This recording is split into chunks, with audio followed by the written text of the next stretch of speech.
buried the Hunter Biden story before the election because they were like, we can't risk having the election thrown to Trump.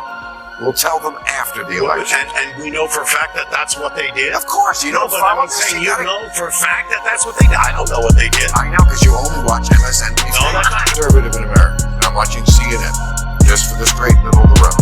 That's what I hear for 15 minutes. It's great. And then Lonely Scott. It does look, I mean, and when you see the map, it does look like tokenism. It's kind of like the same as The View. It's like it's almost better to have nobody there. Like MSNBC. Before the election, some people claimed the Hunter Biden story was buried to avoid hurting Biden's chances against Trump. They said the media planned to talk about it only after the election. Others argued there's no solid proof of that. Conservatives often blame outlets like MSNBC for bias, while others say CNN tries to stay more neutral, but still leans one way. The discussion reflects how divided media coverage can be.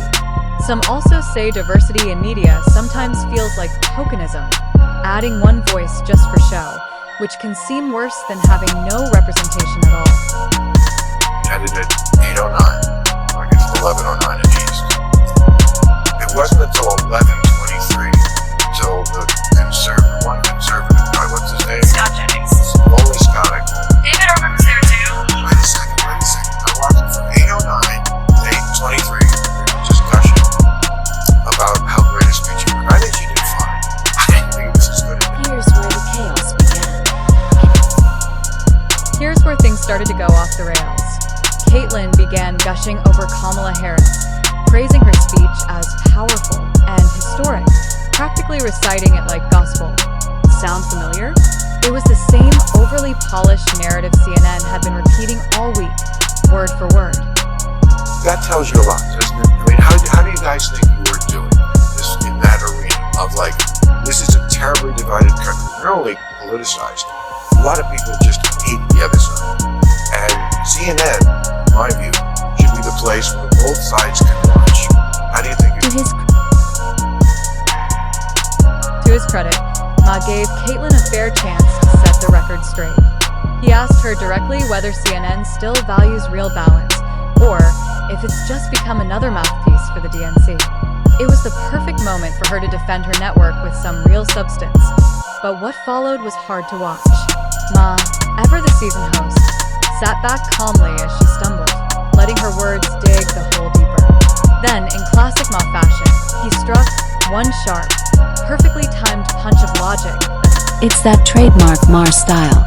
Let the guest expose their own contradictions, then finish them off with one devastating punch of logic. Both sides can watch, and I think, my show is evidence of that. We have lawmakers on from both parties. We'll have Elizabeth Warren on one night, we'll have Ted Cruz on another night. I think lawmakers from both parties should take questions and you should put... She came out swinging, brimming with the confidence of someone who's never faced real pushback outside a friendly CNN panel. With a straight face, she proudly claimed that CNN is completely impartial, even name-dropping Ted Cruz and Elizabeth Warren as proof of balance, as if tossing two political opposites into the mix somehow equals objectivity. She went on insisting that CNN gives equal time to both sides, but anyone who's watched for 5 minutes knows that's laughable. Ma's reaction said it all.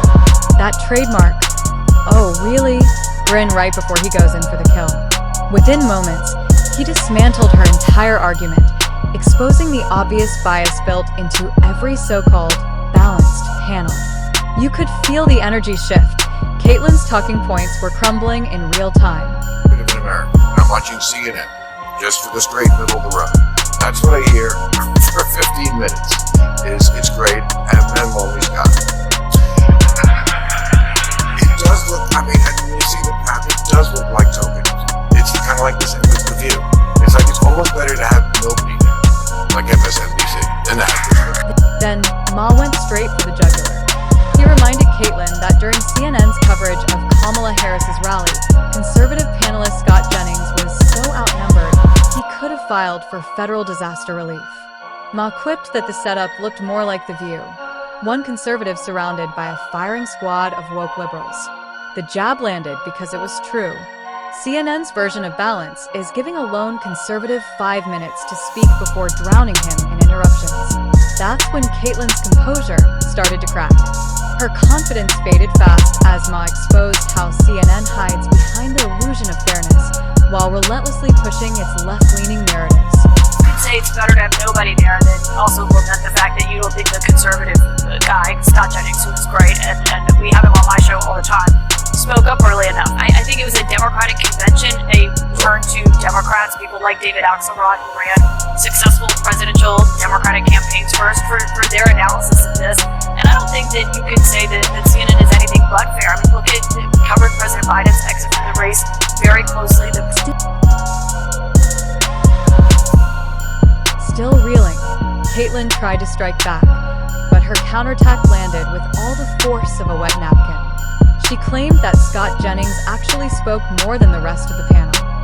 Sure, and my dog writes Shakespeare on weekends. Then she doubled down, arguing that since it was a Democratic rally, it only made sense to have more liberal voices. Really? That's the defense? That's like saying a referee should wear one team's jersey to keep the game fair. Ma didn't even have to say a word. His silence said it all. Her argument wasn't... I'm from a very red state. I'm a very conservative family. A lot of them were Trump voters. They watch my show every night, and I think they know that they can trust me. That, you know, we call on every side, not just whatever leaning our audience may be. And I think that's something that people actually want. Then came the most unintentionally hilarious moment of the night. Caitlyn actually argued that CNN's coverage is balanced because her conservative family watches her show. Yes, really, that was her proof. My family's Republican, so CNN can't be biased. Ma nearly laughed out loud. He calmly pointed out that family loyalty isn't the same as journalistic integrity. They're probably tuning in out of support, not because CNN suddenly turned into a model of neutrality. It was the perfect takedown. Sharp, funny, and absolutely devastating all at once. Who was speaking last night, it's not like they were all Democrats. Dana Bash, Jake Tapper, Abby Phillip, all my amazing colleagues They come across giving that way. analysis. They come across in a moment like that. Ma closed things out with a knockout blow, comparing CNN's one-sided panels to a rigged game show, where one contestant holds the mic while 5 others control the volume. He didn't stop there, calling out how the network's 2020 election coverage morphed into a non-stop anti-Trump infomercial, while stories about Biden and Hunter were buried faster than bad ratings. Ma didn't sugarcoat a thing. He made it clear that the media's double standard isn't just bias, it's a national embarrassment. And pretending otherwise, he said, is nothing short of delusional. Bury the Hunter Biden. You talking about the press doing that? He's saying that's what they did, and that is what they did. They buried the Hunter Biden story before the election because they were like, we can't risk having the election thrown to Trump. We'll tell them after the election. And we know for a fact that that's what they did. Of course, you don't But follow I'm this. saying You you gotta- know for a fact that that's what they did. I don't know what they did. I know, because you only watch MSN. By the end, Caitlyn Collins' defense of CNN's impartiality had completely fallen apart. From her token conservative excuse to the laughable "my family watches me" argument, she delivered a full-on masterclass in denial. Bill Maher's sharp wit and relentless logic left her visibly rattled, exposing the very bias she was so desperate to deny. This wasn't just an awkward exchange, it was a reality check for anyone still clinging to the illusion that CNN is even remotely neutral.